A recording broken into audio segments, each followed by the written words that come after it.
പ്രാണന്റെ വെളിച്ചത്തിൽ നമ്മളൊരു സ്പെഷ്യൽ സാധനങ്ങൾ ഓർഡർ ചെയ്തിട്ടുണ്ട്. അത് വന്നു കഴിഞ്ഞാൽ കഴിച്ചു അൽഫാമും മൈമോസും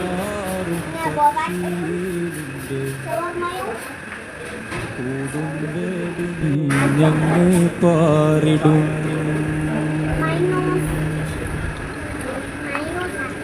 പ്രാണന്റെ വെളിച്ചത്തിലാടും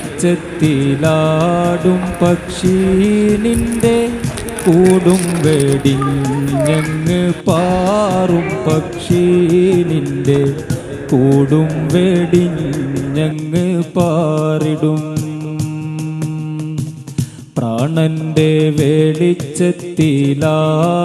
പക്ഷി നിന്റെ കൂടും വെടിഞ്ഞങ്ങ് പാറും പക്ഷി നിന്റെ കൂടും